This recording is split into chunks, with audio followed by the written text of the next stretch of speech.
আমরা যাদেরকে সন্দেহ করি, বিশেষ করে শেখ হাসিনা, তিনি ভারতে অবস্থান করছেন। আমরা চেষ্টা করব ফরেন মিনিস্ট্রির মাধ্যমে কিংবা ডাইরেক্টলি হয় তাকে এক্সট্রাডাইট করার জন্য আমরা বলবো, কিংবা আমাদের টিম সেখানে গিয়ে তার ইন্টারভিউ নেবে। এটা একটা বিশাল বিষয়, তদন্তের বিষয়টা বিশাল। আমি কোনো লেন্থ ব্রেথ এটা রাখছি না। আমরা যতদূর যাওয়া প্রয়োজন আমরা যাব। তবে এটা নিয়ে তদন্ত হয়েছে, এখন পর্যন্ত দুটো তদন্ত হয়েছে জাতীয়ভাবে, যেটা জেনারেল জাহাঙ্গীর একটা প্রধান ছিলেন, সেটা আমরা রিকল করেছি, সেটা আমরা পড়ব।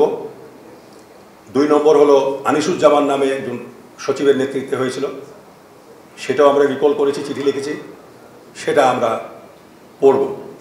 সেখান থেকে জানবার চেষ্টা করব যে কোথায় কোথায় গ্যাপগুলো রয়ে গেছে।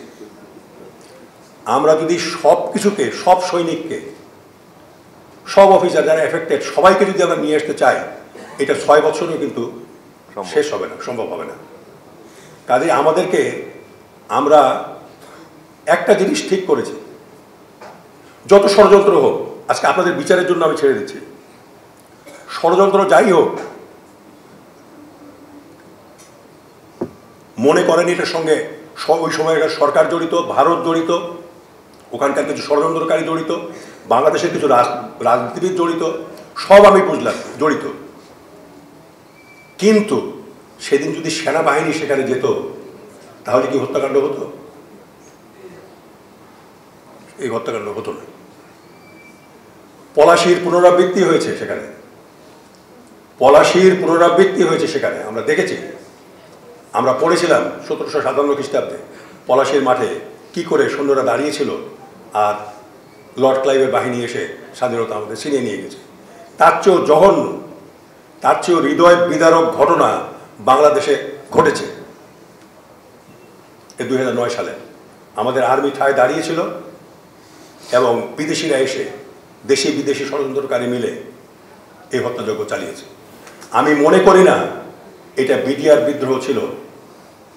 আমি মনে করি না যে কোনো দাবির জন্য, দাবি আদায়ের জন্য সৈনিকরা নির্মমভাবে আমাদের অফিসারদেরকে নিহত করতে পারে।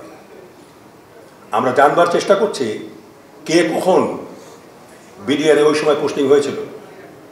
একজন অফিসার 7 দিন আগে, 10 দিন আগে, 15 দিন আগে, 1 মাস আগে গিয়ে কি অপরাধ করতে পারে যে তাকে মেরে ফেলতে হবে? It was not a mutiny. It was a conspiracy, yes, killing the officers. এর দ্বারা বিজিবিকে দুর্বল করা হয়েছে, বিডিআরকে দুর্বল করা হয়েছে, তার নাম বদল করে দেওয়া হয়েছে, আর্মিকে দুর্বল করা হয়েছে, দেশকে দুর্বল করা হয়েছে।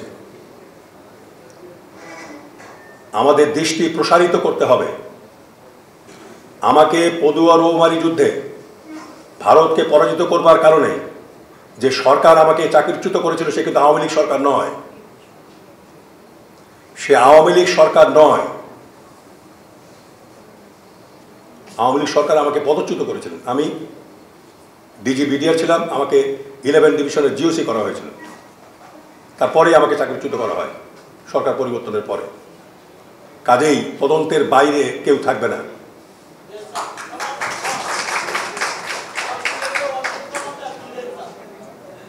আমরা এমন রিকমেন্ডেশন করতে চাই, এমন সুপারিশ করতে চাই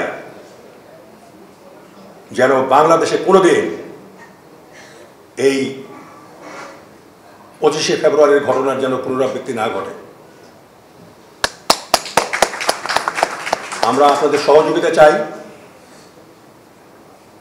আমার একজন সদস্য বলেছিলেন, উনি পুলিশের মানুষ, ডিআইজি আকবর সাহেব, জি, যে স্যার এই তদন্ত তো এতখানি হইতে পারে।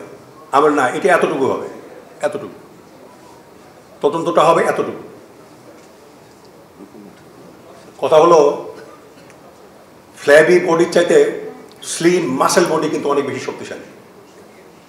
এত বড় ওজনদার বডি নিয়ে তো লাভ নাই, এটা মাসেল থাকতে হবে, মাসেল বডি হতে হবে। আমরা সেটাকেই টার্গেট করব, যার মাধ্যমে আমরা এই ষড়যন্ত্র উদ্ঘাটন করতে পারব এবং খুব অল্প সময় যেন আমি এটা করতে সক্ষম হই। আমরা প্রধান উপদেষ্টার সাক্ষাৎকার প্রার্থনা করেছি, জেনারেল হাফিজের সঙ্গে কথা হয়েছে, জাহাঙ্গীর নিশ্চিত করেছেন যে আমরা আগামী সপ্তাহে ইনশাল্লাহ, এখনও আমরা আমাদের অফিস পাইনি, আগামীকাল আমরা খুব সম্ভব বিজিবি হেডকোয়ার্টারে আমরা আমাদের অফিস করব। এবং বিজিবি ওয়াজ ভেরি কাইন্ড, আমাকে উনি একটা গাড়ি দিয়েছেন, সেই গাড়িতে করে উনি নিয়ে যান। এবং সেখান থেকে যদি আমরা তার সাক্ষাতের জন্য যেতে পারি, আমরা খুবই ভাগ্যবান মনে করব নিজেকে। আমরা সেখান থেকে আমাদের অফিস পরিদর্শন করব এবং পরশুদিন থেকে যেন আমরা আমাদের অফিসে বসে কাজ শুরু করতে পারি। এরপরে আমরা সেনাপ্রধানের সঙ্গে সাক্ষাৎ করব এবং তাকে অনুরোধ করব যে প্রভূতভাবে তিনি যেন আমাদেরকে সহযোগিতা করেন সেনাবাহিনীর ওই সময়ের পরিস্থিতি সম্বন্ধে বিভিন্ন যেসব বিষয় আমরা জানতে চাই। তো আমি আপনাদেরকে একটা অনুরোধ করব, সেটা হলো আপনারা ধৈর্য ধরেন, আমাদের উপরে আস্থা রাখেন। আমরা দেশের অভ্যন্তরীণ বিষয়টাকে আগামী 2 মাসের মধ্যে আমরা শেষ করে ফেলতে চাই এবং একটা মাস আমরা রাখবো যে আমরা যাদেরকে সন্দেহ করি, বিশেষ করে শেখ হাসিনা, তিনি ভারতে অবস্থান করছেন, আমরা চেষ্টা করব ফরেন মিনিস্ট্রির মাধ্যমে কিংবা ডাইরেক্টলি আমরা, যেটা আমাদের জন্য আইনগতভাবে সিদ্ধ, ভারতীয় হাইকমিশনের সঙ্গে আমরা যোগাযোগ করে হয় তাকে এক্সট্রাডাইট করার জন্য আমরা বলবো, কিংবা আমাদের টিম সেখানে গিয়ে তার ইন্টারভিউ নেবে। এবং আরও যে কয়জনের নাম এসছে তদন্ত কমিশনে যদি তাদের নাম থাকে, এবং আরেকটা জিনিস, তদন্ত কমিশনও কিন্তু আমরা ইভালুয়েট করব এবং সেখানে আমরা মন্তব্য দেব যে কোথায় কাকে কোন দেশকে সাহায্য করা হয়েছে, কোথায় কোন দেশকে সাহায্য করা হয়েছে কমিশনের মাধ্যমে, তদন্তের মাধ্যমে, সেগুলো আমরা বের করবার চেষ্টা করব।